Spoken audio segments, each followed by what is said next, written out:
Hey everyone, it's Mario from WATL, and today I had the pleasure of speaking with Sam Carter, the 2019 World Axe Throwing Champion. I look at greatness in two different forms. Actually, there's technically three. There's people who are naturally talented, who are just born with gifts. There's people who work for it, that maybe they didn't start off with talent, but they became the world's best just by working hard at it. Then there's people who are extremely talented, but then have the work ethic.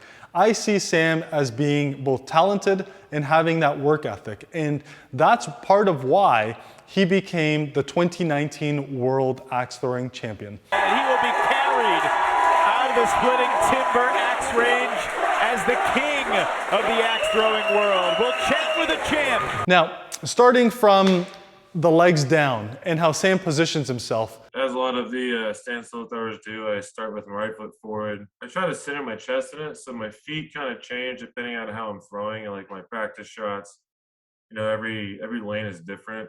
Every venue is different. Some you have wider areas and thinner lanes.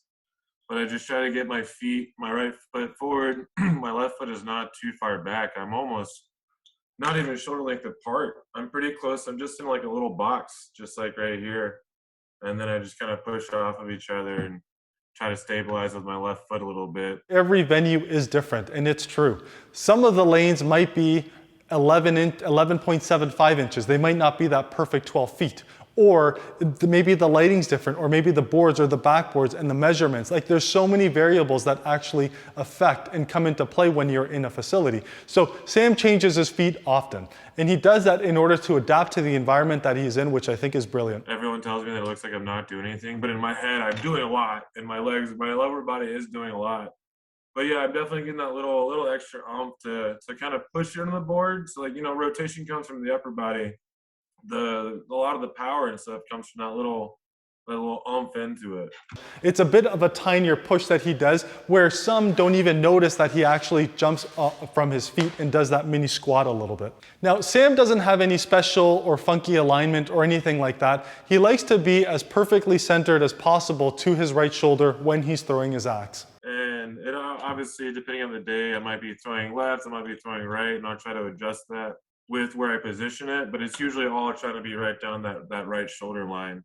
Because I mean, that's where you're throwing. If you throw it straight down that, it should be directly where you're aiming. Some people I know start really far left and throw across, and really far right and throw across their body. But I just try to be as down the center to my right shoulder as I can. And then at that point, it just comes into hip play. My hips to turn. I try to get them as flat as possible.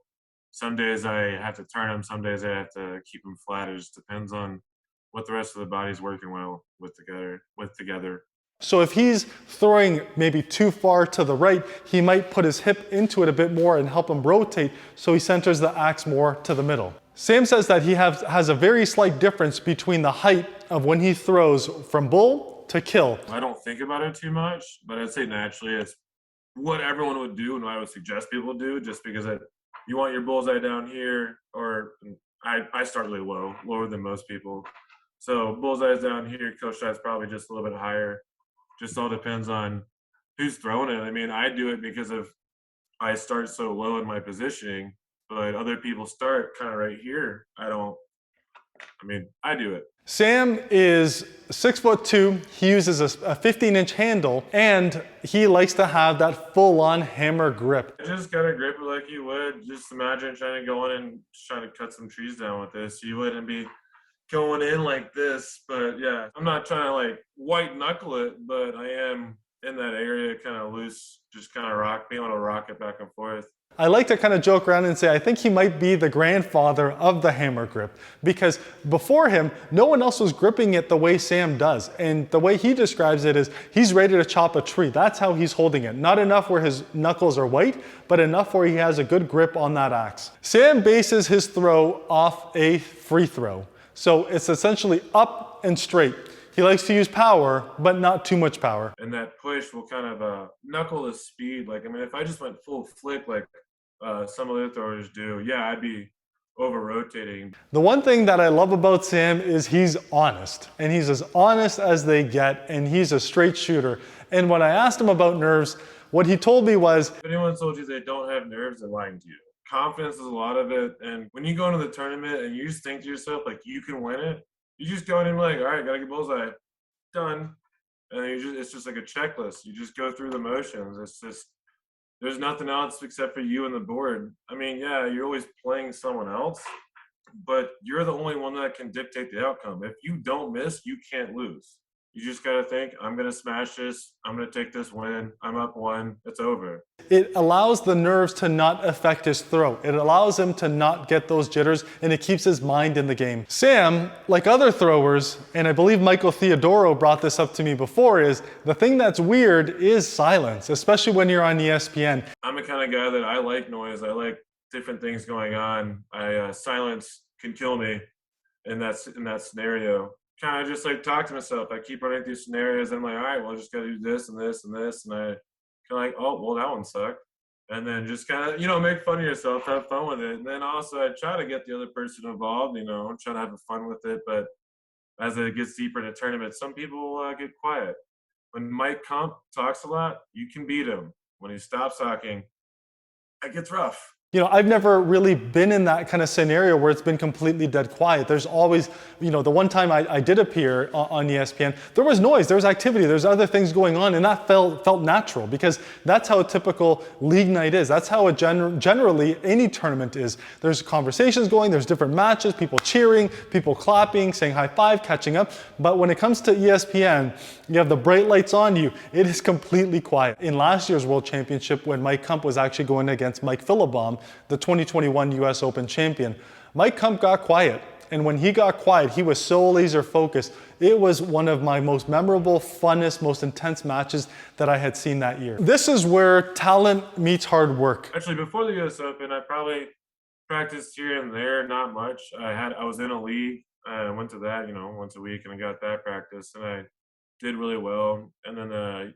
US Open happened, and that kind of clicked. I was like, man, I could actually make a run for this to the Worlds. And at that point, I probably didn't practice as much as I should have in between, but about a month beforehand, probably November, I was practicing 2-3 hours a day before and after work if I was there. Not like 2 hours before and after, whichever one I had the opportunity to do. Gearing up probably about a week before it, I was fortunate that my employees, while I was at work, I could just sit in the back and just knock it out and just sit there and practice. No one really knew what he was doing, but he was basically practicing on almost dime-size kill shots. Dime size. Like, they were extremely tiny. So Sam's kill shot rate that year, especially that weekend of the World Champion, he just was not missing. He also worked it out with his employer at the time to get 4 hours of practice every single day when he worked for that venue. Now, we all saw the results of when talent meets hard work. No one, and you could talk to any thrower that year for that World Championship, no one was beating Sam that weekend.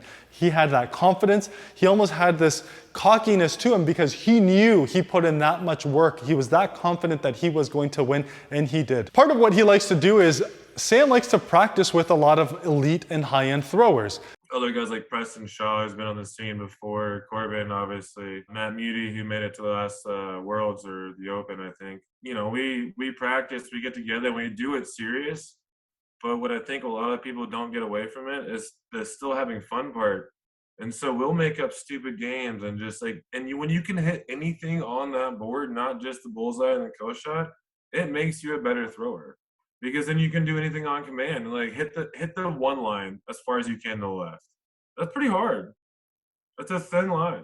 Part of what Sam's doing now is he's only really getting a couple of hours of practice in before the tournament starts in that city. What he likes to do is he likes to get in as much practice as possible in that venue. It's important for me to practice where I'm at as it is for me to practice where I'm going to be throwing, because you want to get the feel for the lanes. Are they wide? How much room do you have? Is it an open lane? Is it all fenced in? Is it, there's different aspects that don't necessarily always bother me, but at one point or not, you might be like, oh man, that's bugging me.